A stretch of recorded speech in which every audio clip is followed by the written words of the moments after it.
OpenAI is amazing. They did every AI company a huge disservice because everybody thinks that just like empty text box is now the right interface, and it is for ChatGPT, and it is incorrect for basically everything else. At some point, I don't know if it's version 4 or version 5, there will be a last model release that is released as a model, and everything else is just product releases. Ready to go?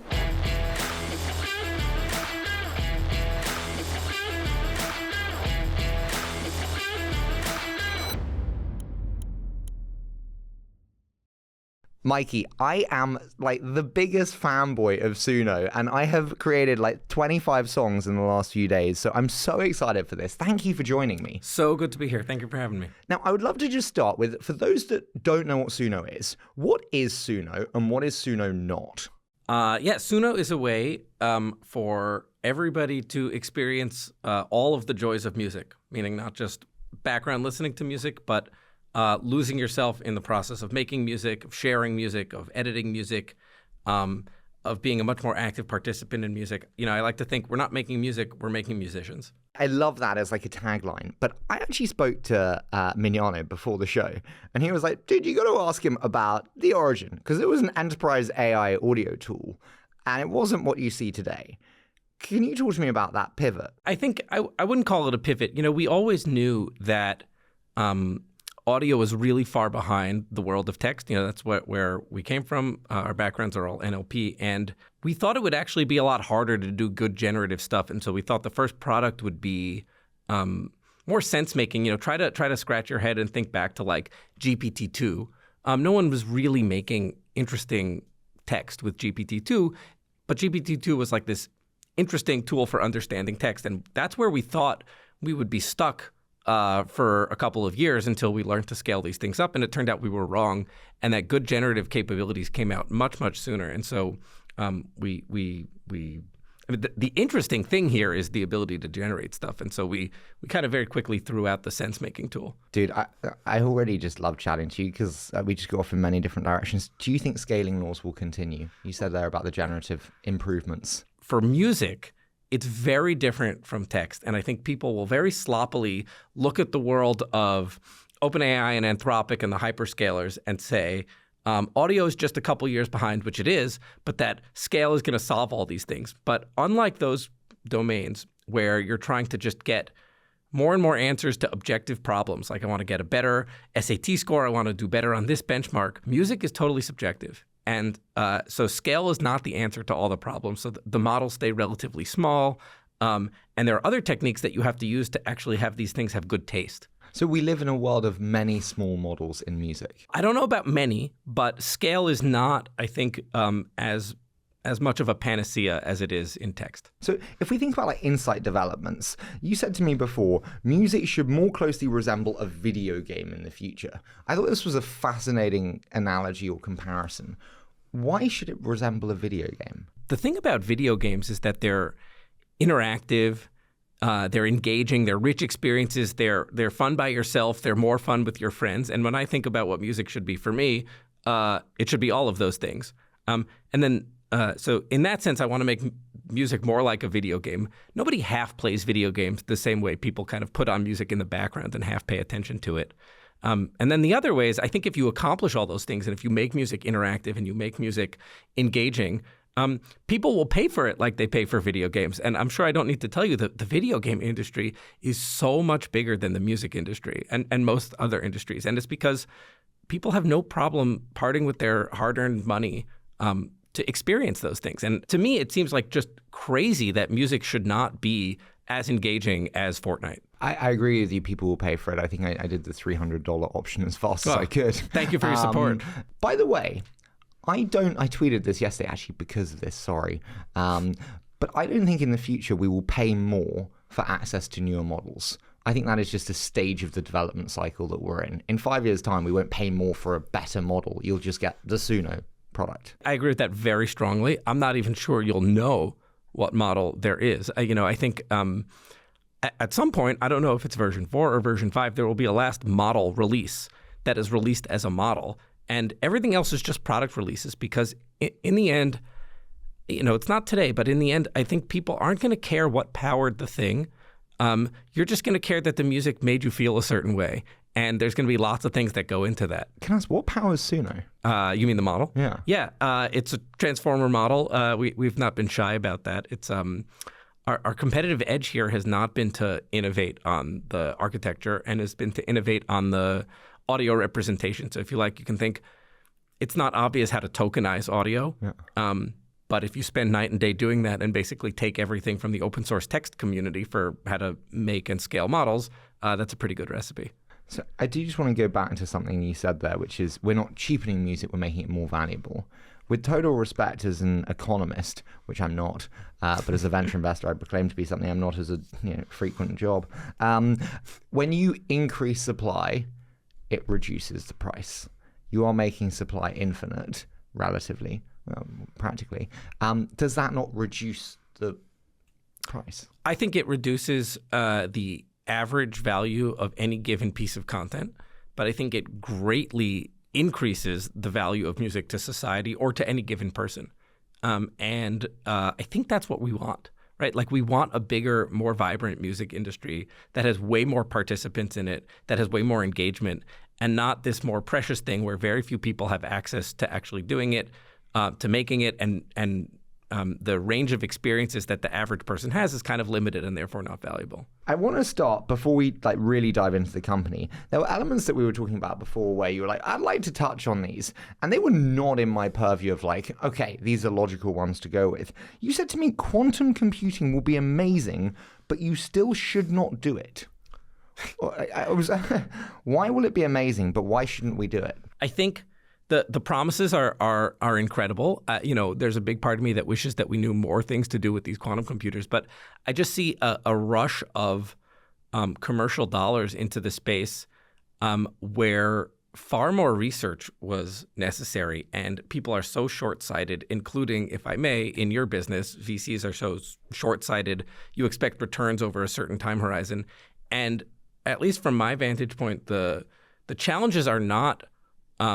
They're still physics challenges. They're still like basic research challenges that have to happen here. And so it's not something where you can kind of just turn the crank and make companies out of it. And to my knowledge, all of the companies that sprang up around this are not doing all that well. And to my knowledge, the best stuff that happens in this weird public-private partnership type of situation. But if you agree it's amazing, should we not pursue it, go through that trough of disillusionment, that pain, to get to the amazing outcome? We should. You should not. Career advice. Not. It's a very risky career because it may not work. And people should not. Just to be spicy, people should not join companies doing it just yet.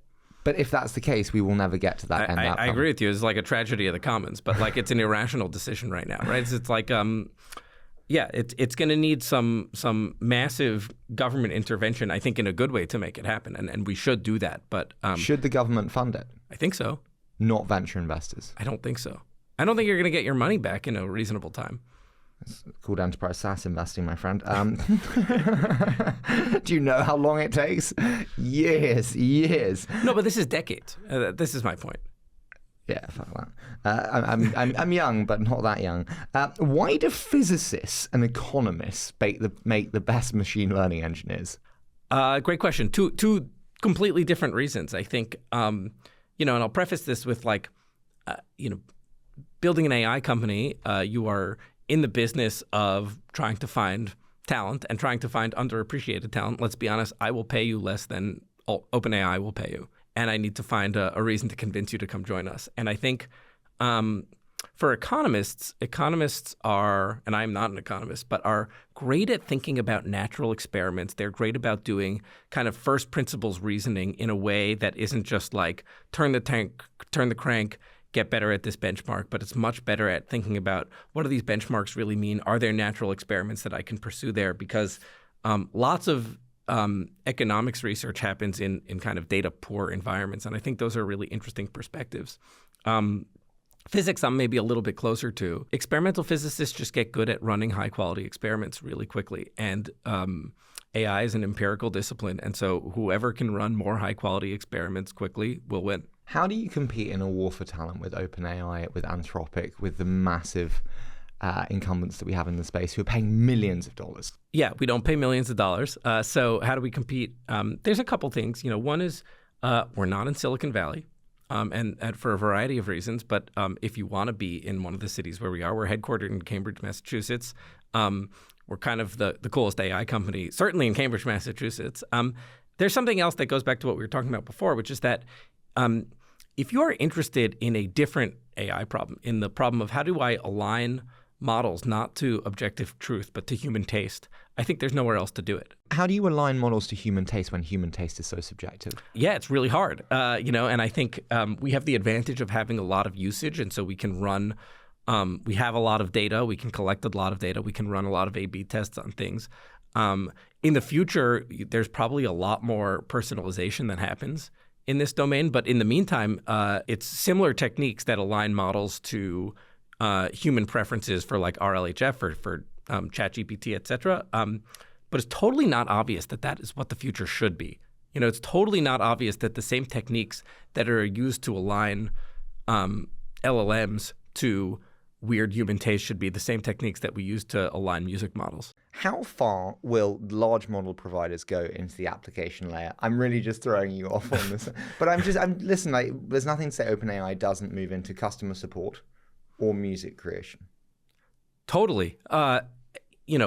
We think about this a lot, and then on the other hand, we kind of have to ignore it because we're just doing this. I think they will try. I don't know if it will be music. Customer support seems honestly bigger. The thing that OpenAI is going after is, let's be honest, I hope to build a giant company, but general intelligence and customer support are both much bigger than music, and so no, customer support's not. Come on, Zendesk is like a $10 billion company at best when overbid by PE providers. The future of customer support might be much, much bigger than Zendesk, right? If everything can be automated. You have all these BPOs, you have all these it's not obvious to me. Maybe. I am quite certain that the future of music is also much bigger than it is today, but maybe that's not dawned on the folks at OpenAI. What I will say is that this isn't just, it's the same thing about things being tastes. This is a product game. At the end of the day, people will use Suno because it's a better product, not because there's a better, bigger model under the hood. This is just like we are in the business of selling pleasurable musical experiences to people, plain and simple. And so a chat interface is not the be-all and end-all that people want to do for that.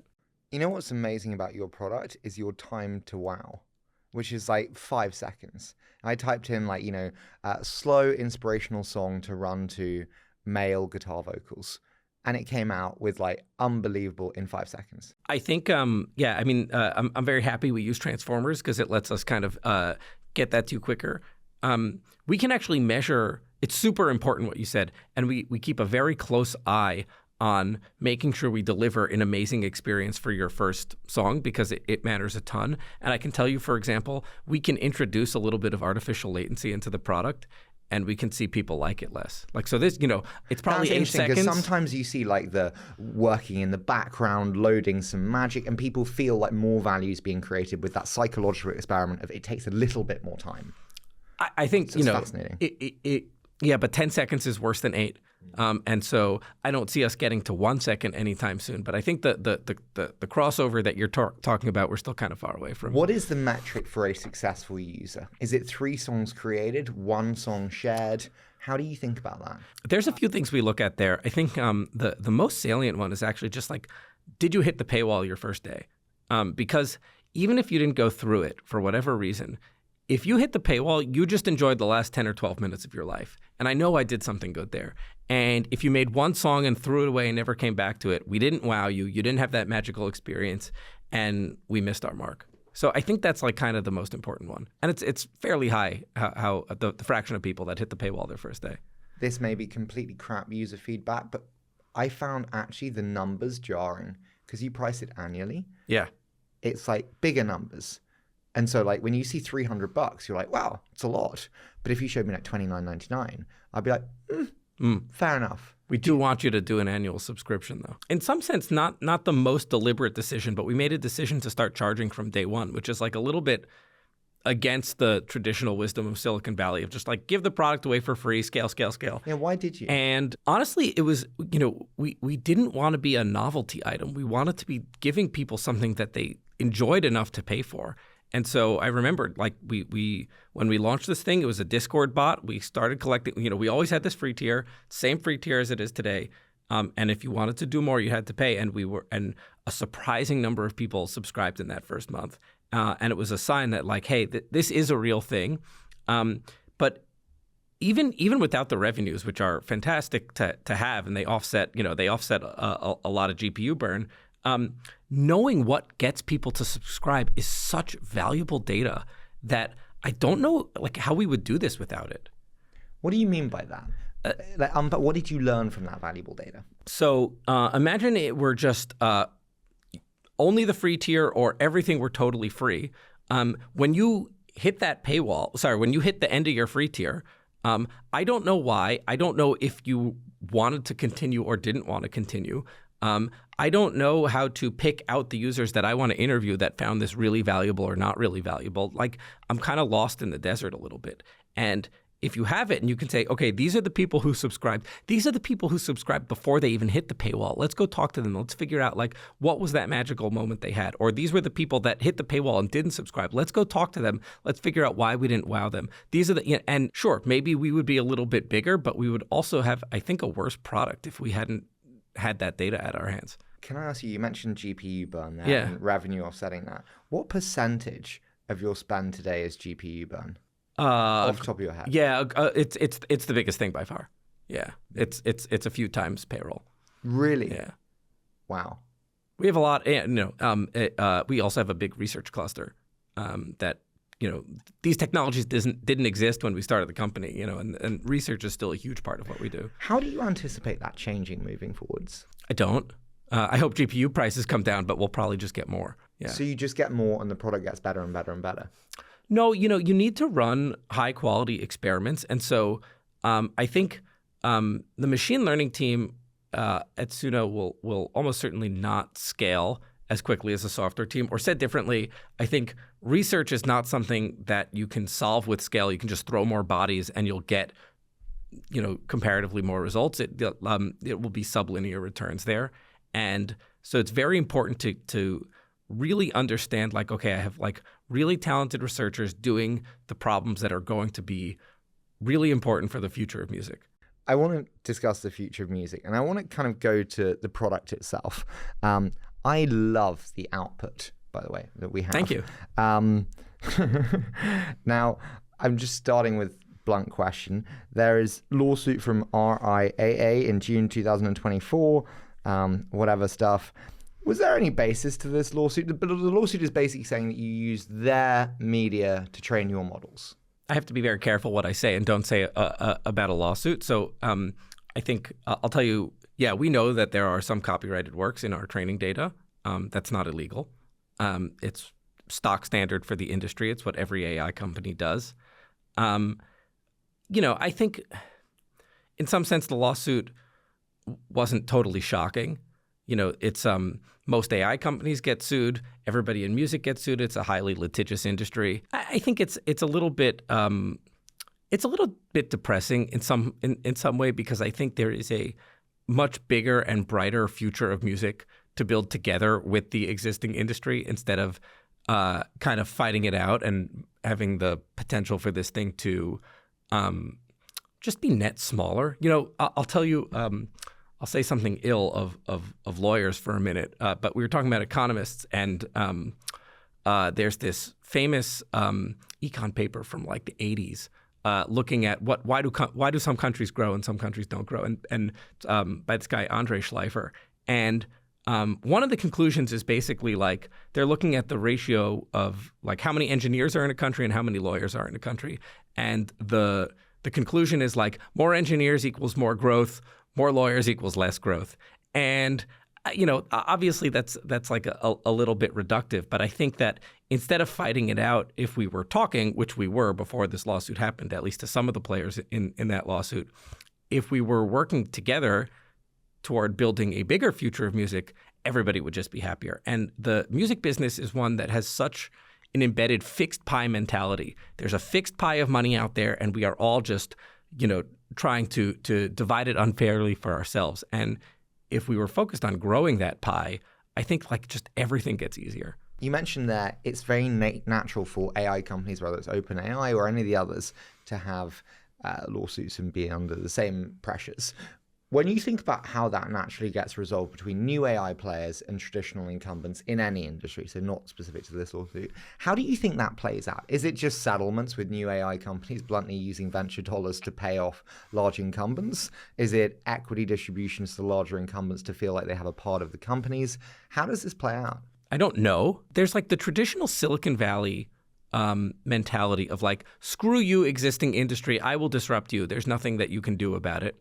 And then there's like the existing incumbent approach, which is like, I will sue you, until you go away. And like both of these are obviously wrong. People will ding us for building a tech company in Cambridge, Massachusetts, but like it's actually nice not to have that embedded Silicon Valley mentality of like, screw you, existing industry, I'm going to disrupt you, and there's nothing you can do about it. Every single person at Suno has like an incredible deep love and respect for music, which culturally is amazing, but also just keeps people like out of that mentality and much more focused on building a bigger, brighter future, hopefully with the incumbents in the industry. And by the way, there are plenty of incumbents in the industry who do work with us. How would you like the incumbents to have behaved who are suing you? Talk to us first, probably. And they don't? Some did, some didn't. On paper, I would say it just seems silly to throw a bunch of venture dollars at lawyers instead of sitting down and talking about how you could work together. Like deciding to sue first and then ask questions later seems to me to be inefficient. But what do I know? Does it worry? Like as a founder, like when you get a lawsuit, how do you respond? Of course, I would obviously rather not get sued, right? Like, I think I would be bullshitting you. I know some genuinely, plenty psychotic founders who are like, yeah, fuck you. Like, feed off the pain. This means I'm winning. Like, you notice me because you're suing me. I mean, there's certainly an element of that, but those people, I think, are lying if they tell you, like, this is a good thing. It's like maybe it's a sign of a good thing, but it itself is not a good thing. If nothing else, it's going to cost money and time. If they win, what happens? If this lawsuit goes to trial and we lose, it's obviously not good for us. The company's not dead, but it's obviously not good for us. I don't think that's likely. I would just be thinking about A, the game theory of what all players want here, and B, what is the best future of music for everyone? Even if you could make Suno or Suno-like companies or AI companies go away, do you really want that? Like, what if the music industry can be as big as the gaming industry? There's going to be a lot of happy people. When we think about the future of music then, how does that look? Because you have existing players today, your Spotify's most namely of the world. How does that look in your ideal world? There's a few different ways. I'll tell you what I hope it is, which is that there are a lot more people participating and there are a lot more experiences on tap. And so what does that mean? That means we didn't just want to build, let's say, a company that makes the current crop of creators 10% faster or makes it 10% easier to make music. If you want to impact the way 1 billion people experience music, you have to build something for 1 billion people. And so that is first and foremost giving everybody the joys of creating music. And this is a huge departure from how it is now. It's not really enjoyable to make music now. People enjoy Why did you say that? It takes a lot of time. It takes a lot of practice. You need to get really good at an instrument or really good at a piece of production software. I think the majority of people don't enjoy the majority of the time they spend making music. Do you not think that's like running? It is hard to run. It is painful to run. You don't particularly enjoy it, but you love running. And you get good at it, and you get better at it, and you speak to the runners, and they love running. Most people drop out of that pursuit because it was hard. And so I think that the people that that run, this is a highly biased selection of the population that fell in love with it. I'm jumping back and forth, but we talked about kind of the training, and you said training on copyrighted music. At what point can you train on Suno music? Because you have such a library now. When can AI train on AI? Huge open question for how do you do this in a way that doesn't impart just massive bias into models. We work on it a little bit. I think the bigger players are hitting data walls and are more actively working on it. And like everything else, it's really nice to have the big players solve a lot of the really thorny problems for you, and you can kind of focus on your competitive advantage. So I'm hoping somebody solves that problem, and it's not us. When we spoke before, you said that it's not good to have two worlds, like AI music and like normal music. So what does that look like? And what does that look like from a customer experience? I said to you before, like, why isn't Spotify just blended into the app and then you have both in one home? Yeah, I think it would just, from a customer perspective, at the very least, it would just be a bummer if I had to go to two different places. You know, I don't know if there's any content.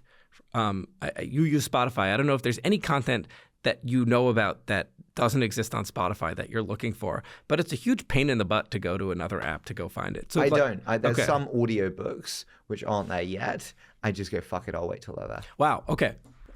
So that just shows you that there is a lot of friction. And if there were two worlds of music, I think that would, be friction for the average consumer. But I actually hope it's much more than just consumption. I hope that, like, there shouldn't be, like, a set of fun experiences around making and sharing music, and that is somehow disjoint from all of the other music that you listen to at a party, while you work out, while you're in your car commuting, whatever it is. Like, I think together these things are much bigger than if you just separate them. I totally agree with that separation and the friction that comes with that chasm. But then that means you either need to move into Spotify or Spotify need to move into you.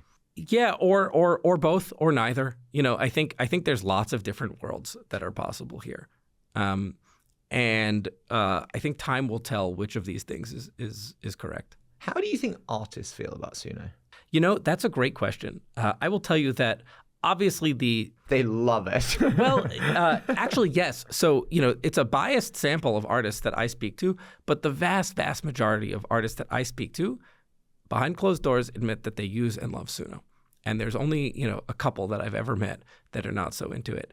And this makes me extremely optimistic about the future. Is there a way to create, like, personalized models for different creators? And what I mean by that is that Ariana Grande comes to you and says, hey, I want to do a deal with you where I give you exclusive access to my content.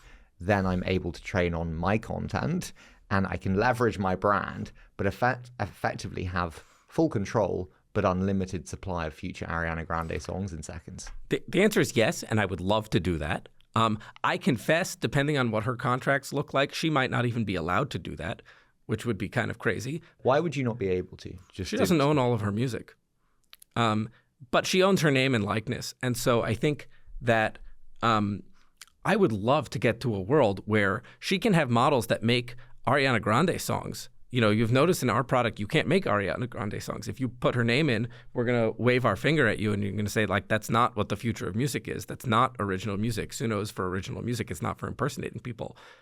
But if she uses it, it's not impersonating, right? And so this is an immensely powerful tool for her to make music, for people writing songs for her to hear it how she would do it. Or maybe even she's forward-leaning enough to want to give this over to her superfans.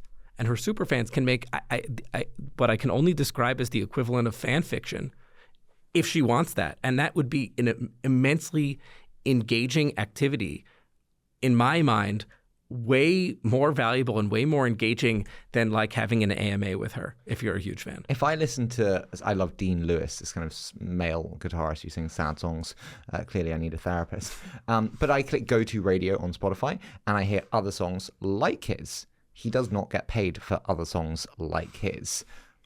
What is the difference between me going to Suno and saying, give me some songs like Dean Lewis, but actually focused on an Australian man and a Australian woman, sadly sung with guitars, and he gets a cut for that because Dean Lewis is in the prompt?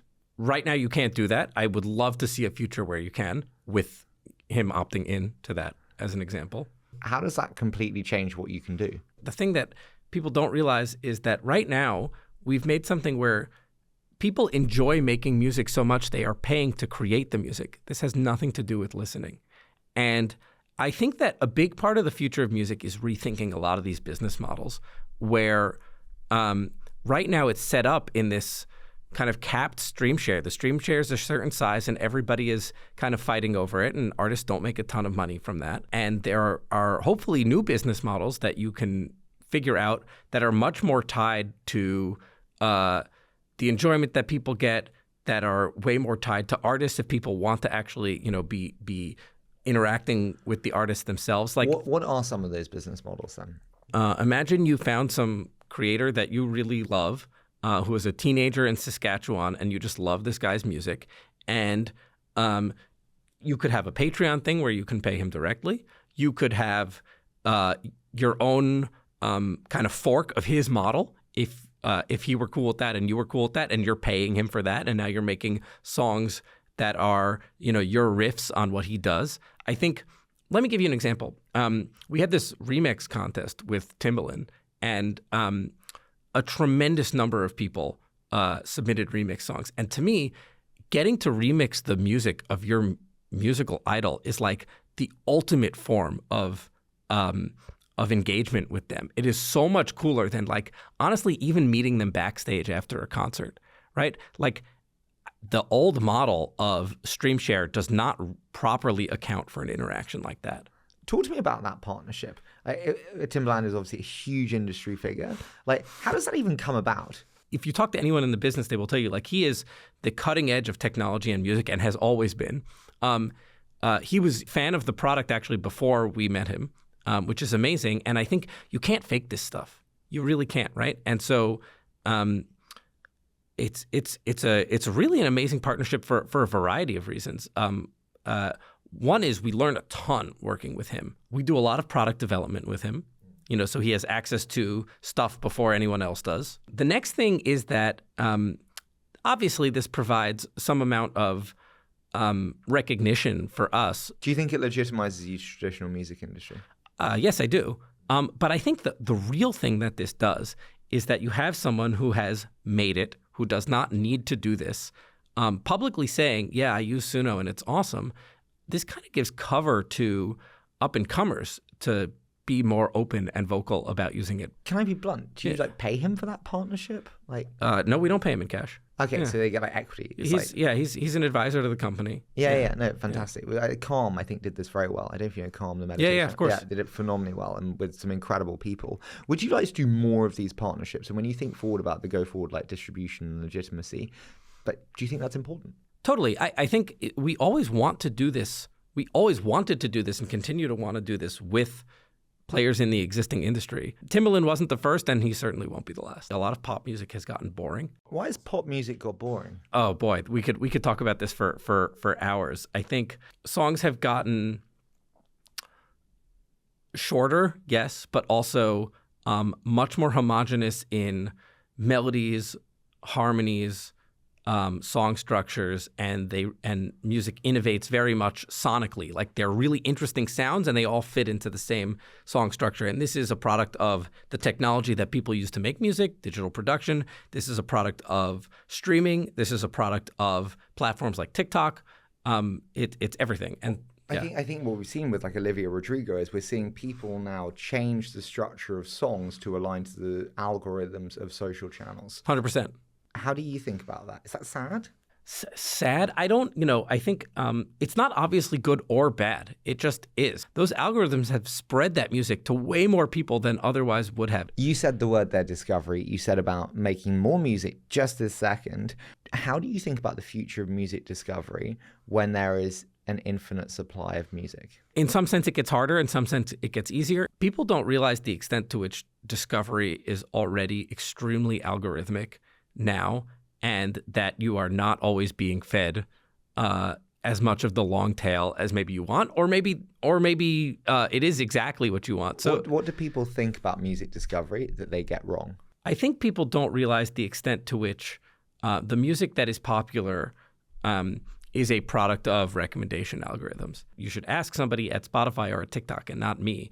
I think that they probably reverse the causality. Things break on TikTok and then they become famous on Spotify, but that is a function of both algorithms and people pushing music, and not necessarily only a function of the quality of the music. How do you think about the battle between Spotify and TikTok for music discovery? I think they're both really important bits of that ecosystem. But I think TikTok win on the short form video discovery, and I think that Spotify win on the algorithmic Discover Weekly playlist, which is much less visual and much more traditional list-based recommendation engine.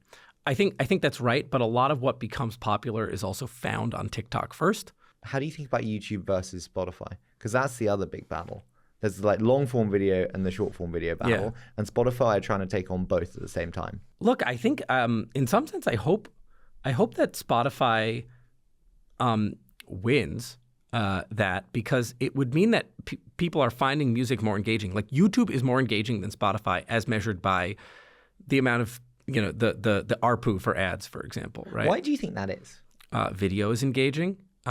There's a ton of just background listening to music, which on its face is not bad. I'm not anti-background listening to music, but there's so much more that is possible. I'll point this out to people. Like, I interview a lot of engineers, and maybe 100%. I'm not sure I've interviewed an engineer in the last 2 years that does not listen to music while they code, and which is great. But the whole point of that is not to pay attention to that music, right? Like, so much more is possible with music than like something you put on in the background to deliberately not pay attention to it. Spotify doing Spotify video and the big push in.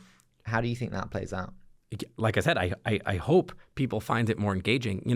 Let me answer the video question more tangentially like this. The vast majority of Gen AI video companies have asked us for an API so that they can have Suno music behind their AI videos. And the answer is always no. Why? There's a bunch of answers, but I think the reason is we are trying to make music more valuable for people. And being the background music for your video is not making music more valuable. Like, this isn't a cost thing. You can go get Epidemic Sounds music for very, very cheap, and that can be the background for your video. What with Suno did you not do that you wish you'd done? A very obvious one for me is actually getting off of Discord. So we released our first product in August of last year, and in November we put up a very thin web app. And I got this totally wrong. I said, we're going to be on Discord forever. I look at Midjourney, they're printing money. It's just a Discord bot. Now it's not, but at the time it was. And I did not appreciate just how much a good UI will totally change the experience for people. Discord is not the best UI for what it is that we do. It's better for Midjourney than it is for music, but like so much more is possible. And so we released this app. We released this web app, which is not even the full functionality of the Discord bot, in November. And it takes 5 days for 90% of the traffic to move over to the web. 5 days. It's like there's no world in which you can say that I got that right. So you wish you'd done the web app and the mobile app sooner? Yeah. Wow. If you'd done them sooner, would you not have cannibalized the Discord audience and there would have been no reason for them to be there? Like, I would argue strategically that you now have 400,000 people still on the Discord, by the way. Well, nobody leaves Discord service. Now Discord serves a completely different purpose, which is it is a community, and it is an amazing resource for us to talk to the community and an amazing resource for us to get feedback from the community. But I think that the product would have reached more people if we had built that web app sooner. You said about kind of the importance and the significance of truly great UI. What is great UI for you as Suno? I'm always thinking about like the UI should just in no way resemble what it does today. But I think good UI is just like, what did you enable that is like completely not doable in the old pattern? And so in thinking like that, this would be, what could I not do in a digital audio workstation? It wouldn't be really easy for me to like take a whole song and cover it in a different genre. But like if I think about like, oh, that is actually something somebody might want to do, let me think about that as a first-class citizen workflow and let me build that. And that could be a really simple UI, a really beautiful UI, really intuitive UI, but it's also just totally different. How do you think about prompt guides? And what I mean by that is you have it almost reminds me of knowledge management systems, which, like the screen of death. Bluntly prompting, you see the box of death. And for someone who's used to prompting, you're kind of like, okay, I know to be specific to include like very pointed directions. For other people, it may be less important. How do you think about the importance of prompt guides? Let me preface it with OpenAI. ChatGPT is amazing. They did every AI company a huge disservice because everybody thinks that just like empty text box is now the right interface. And it is for ChatGPT, and it is incorrect for basically everything else. I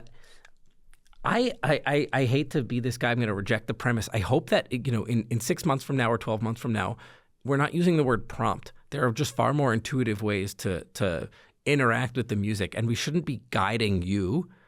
We should be listening to you, if that makes sense. I had Belsky and Gustav on the show, and they said that we will kind of measure the quality of a candidate by the quality of their prompts.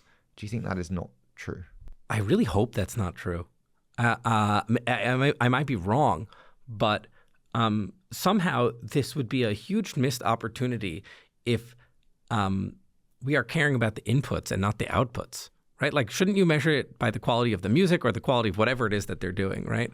And maybe if it took a really complicated prompt, is that a good thing or a bad thing? Well, if it took a really complicated prompt and 1,600 iterations, that's a failure of my product, not a failure of the candidate. I asked you, what did you not do that you wish you had done? What did you do that you wish you hadn't done? There's a part of me that wants to say allow remote work. That's like a spicy one. The thing is, it's not spicy. I mean this in the nicest way. Yeah. Every single CEO, I was walking in the park with the CEO this morning of an enterprise SaaS company. She was like, I know remote work is killing my company. I just can't get people back. We never, we built the company in person, and we make exceptions for people to be remote. And it is generally worth it. It's just... Is that not very hard, respectfully? No, it is very hard. Making exceptions? Some people are worth it. But I think as you scale, exceptions are a sign of judgment. I think judgment, you can call it taste, you can call it judgment, is like so underrated on how important it is. It's like compared to people's skills. And as you scale, the judgments required to make these exceptions, I think it's very, very hard. We are much bigger than we were a year ago, and I think this is already beginning to get I can see it from my seat. This is already beginning to get difficult on, like, is that person an exception? Is that person an exception, et cetera? Can I ask you, on the funding side, you've raised now how much? A little over 125. A little over 125. Yeah. The last round came quite quickly, I think. Mm-hmm. Yeah, so it came quite quickly. How did you think about that?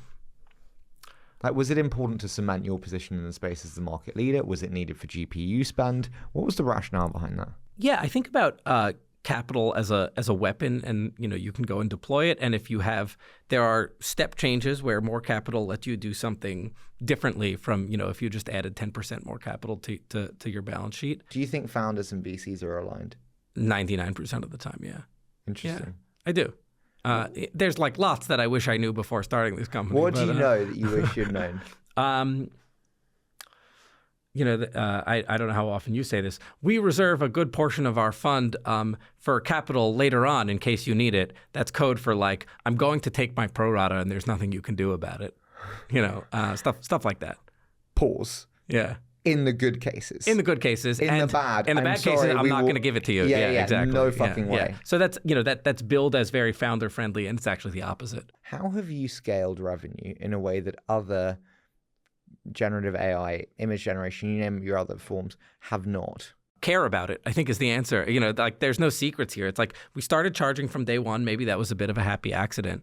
And we always looked at it. And, I care a lot more about building a giant platform right now than I do about revenues. But I need to make sure that these things are somewhat commensurate. Sure, you can come up with edge cases where, like, I have to sacrifice, I have to do the Intel thing. I have to sacrifice all my revenues for this next opportunity. But absent that, the revenues growing is a sign that people are experiencing something that they want to pay for, and that is a good thing. And we shouldn't be ignoring that. Has there ever been a time where revenue focus has led to deprioritization of growth? No, because we've always prioritized growth on top of revenues. This is like, I think good people have the capacity to keep both things in their head. It's like, yes, we want to grow, but we also don't want to sacrifice revenues. And if you, like, hold my feet to the fire, maybe I can give you a quantitative number if I care about growth twice as much as I care about revenues. But, like, where we are now in our journey, we are not really making trade-offs yet. We've reached a tiny fraction of the addressable audience for the product as it is today. We are building much more product with way more valuable and fun experiences that will reach an even bigger audience. So, like, if I am making trade-offs now, I'm doing something wrong. How do you think about Suno being a social network? And what I mean by that is it's quite easy to see it go down the SoundCloud route, where you have kind of profiles and which we have today in Suno, but like the followers, the likes, and it's much more socially interactive, and there's real social capital tied to status and profiles. I think there's a bit of that. I think where SoundCloud goes wrong, I mean, there's two things. Like one is by no fault of SoundCloud, it's like it's still hard to make music. And so you're kind of limited there, and it's still kind of there's the creators and there's the consumers, and they don't really mix, and so that's a bit unfortunate.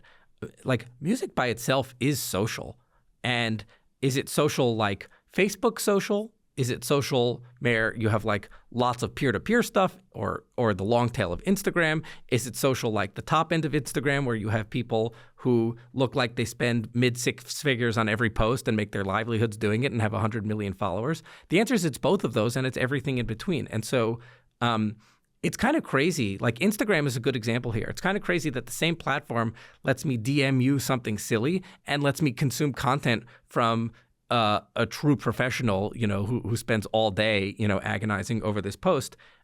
Why can't music be the same way, right? Like music shouldn't be special like that. I feel quite unnerved today. And I feel quite unnerved today in this time because I've never known the world in such a state of flux. I mean, obviously there's global conflicts and everything in between, and elections just changing kind of the structure of countries so quickly. But also just like, I really cannot predict the future of labor, the future of content creation, the future of content distribution, the future of information. Everything is up for grabs. And you can say what you want. I mean in a nice way. Like, we've been creating music since before time. And Suno is able to do that in seconds beautifully. Amazing. I just feel uneasy that there is so much change so fast. What would you say to me? Be excited? Be nervous? How do you feel? I feel very optimistic, but let me say it like this. I assume you're talking specifically about music. Yeah. I think some of this applies outside of music, but I think to whatever extent there are two sides of this thing. There's like the old industry, and then there are the disruptors. And both sides will end up there's one thing that both sides will agree on, and everyone on both sides will say, well, we know it's coming. We know it's inevitable, meaning AI. And I think people in the existing industry will say, like, we know it's coming. And they say this, I think, because they don't want to sound like decels. They don't want to sound like hermits, right? They want to, and people in the AI community will say it, and because it's like a security blanket. It's like, oh, don't worry, I'm not coming to disrupt you, but we know it's coming anyway. And I think in both cases, this is a really bad thing to say, because in both cases, on both sides, this is basically just putting your hands up and being like, it's coming. I don't even have to do anything about it.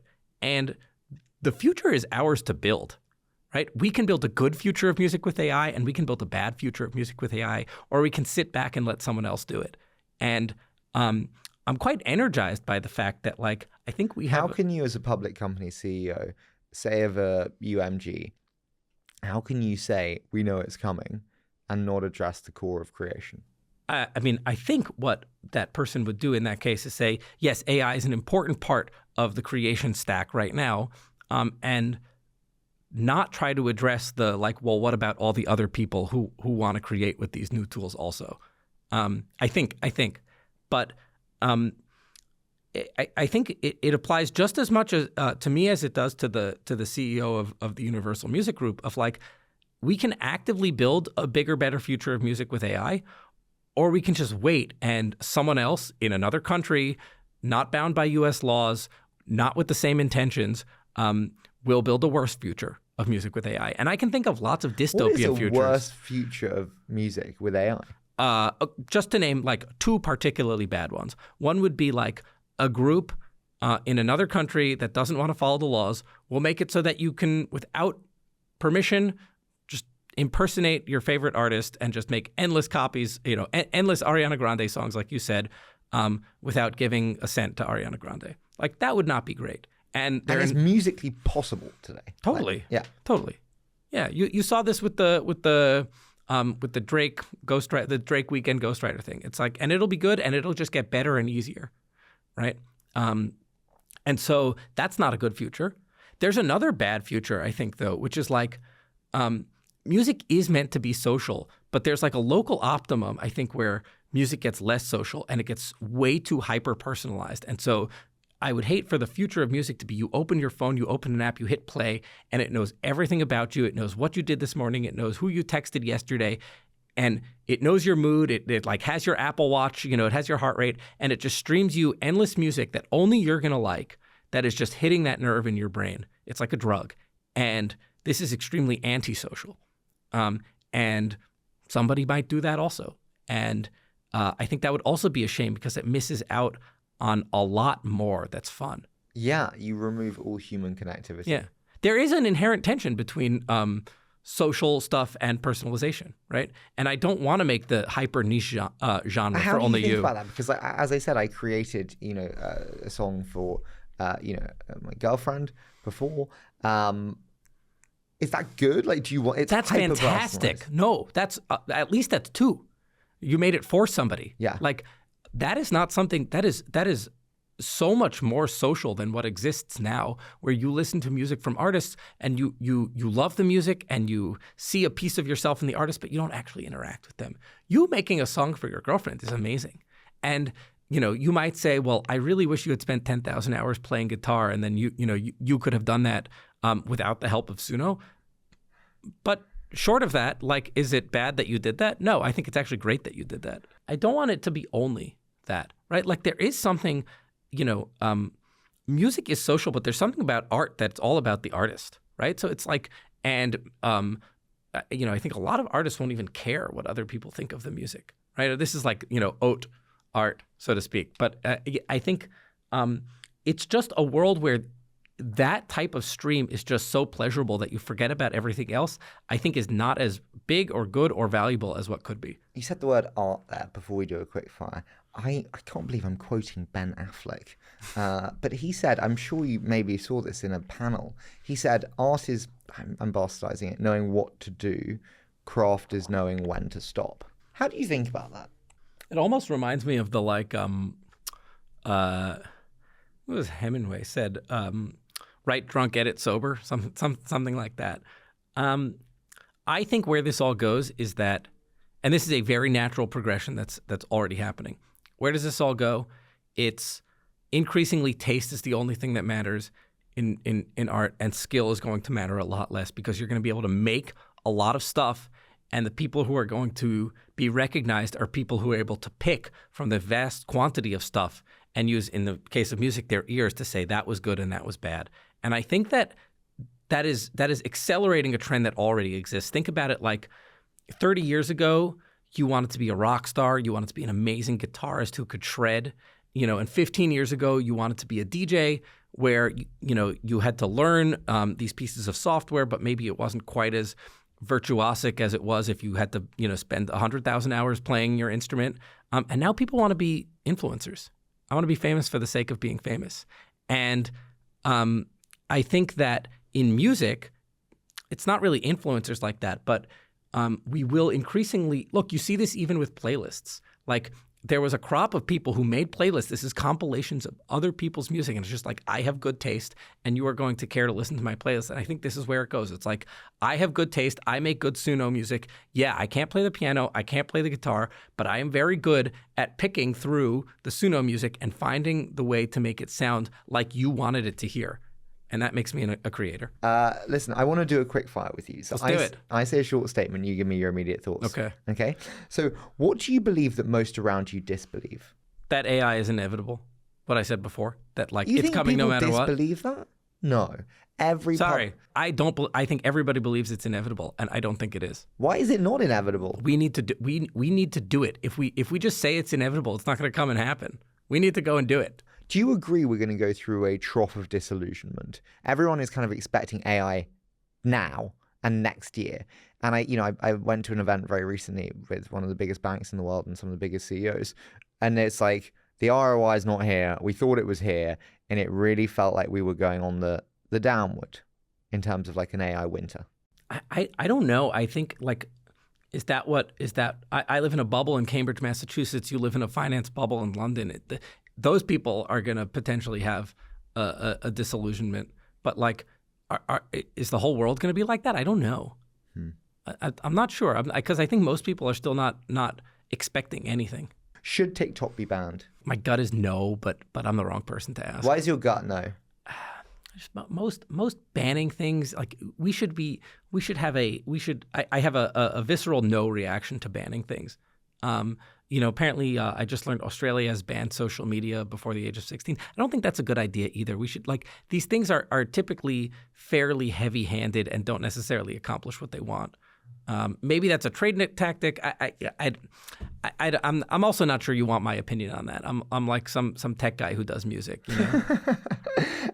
Tell me, what's the hardest element of being CEO of Suno? I don't know if this is special to us. I think it is. It's focus. I think at any given time there are 30 things that we could do that would be very impactful for the company, and we have to choose 3 of them, and we have to choose carefully. There's just the future of music is greenfield right now, and we could be tackling a lot of different things, and we have to be choosy with which ones we do. What would you like to do but will not do for the benefit of focus? I mean, off the top of my head, everybody's asking for an API. Do we want to do that business? I don't know. That doesn't really build the future of music that I want to do. There's always a tension between how much of the power tools, the old power tools, do we want to build versus figuring out what the new power tools are for creating music. Probably that good judgment is more important than good skills. And it's because we know how to assess skills and we don't know how to assess judgment. So everybody's teaching for the test here. How did having children change how you lead? The first order thing is I have less time. And so you have to just be a little more ruthless with prioritization. And then the flip side answer is patience, right? When you see fast learners, you have to be patient with them. Yeah.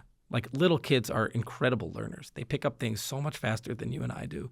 And it is incredible to see. It's pretty special. Tell me, what concerns you most in the world today?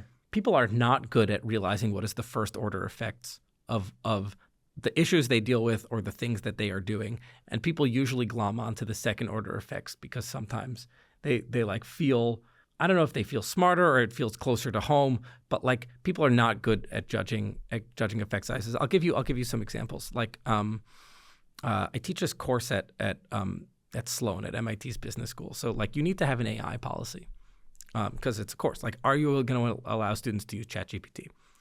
And you get a lot of people saying GPT is the end of education, And my answer to that is no. The first order effect here is that GPT means that every person in the world has a median competent tutor or sidekick. This is obviously amazing for education.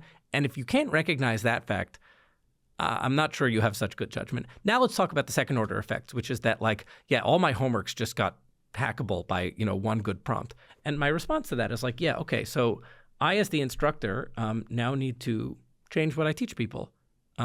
And that's scary and that's a lot of work.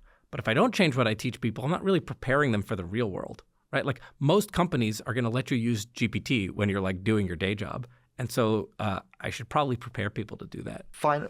Penultimate one, sorry. What's the coolest use case that someone's used for Suno that you didn't expect?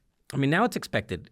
Tons of usage with kids because kids love music. Kids resonate deeply with music. Half of my usage of the tools with my 3-year-old. So that I didn't expect. But lots of things we didn't expect. We were at the top of what people put, the Gen AI products that people put on their Ramp credit cards, which means that and so we were surprised. People are using this for cold outreach, for sales, for marketing, for all kinds of stuff.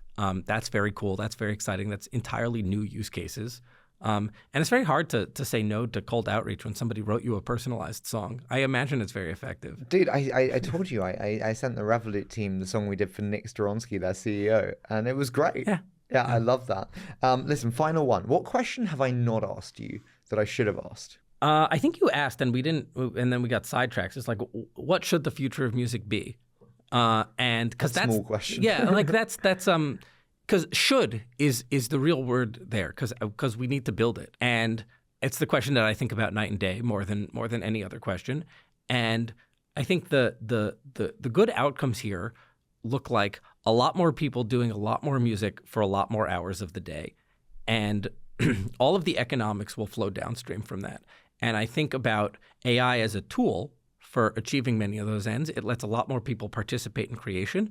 It lets us recommend music to people more. It lets us it will let you tailor a song for your girlfriend to her tastes, which is like very, very powerful because it turns out she needs to like the song for that effect to happen. It's one where a lot more people, I think, can make a living doing music. And right now, not enough people can actually make a living doing music. And I think about Instagram, or I think about photography pre and post Instagram. Very few people made a living doing photography. And now a lot more people can make a living doing photography because of Instagram. And yes, it changes the tenor of photography. Yes, it changes that every individual image is less valuable than it used to be. But in aggregate, this is a much, much better future. And that is what I would like to do for music. Listen, Mikey, I've loved doing this. You know I love the product. I've so enjoyed this discussion. So thank you so much for putting up with my wayward side questions, and you've been fantastic. This was so fun. Thank you.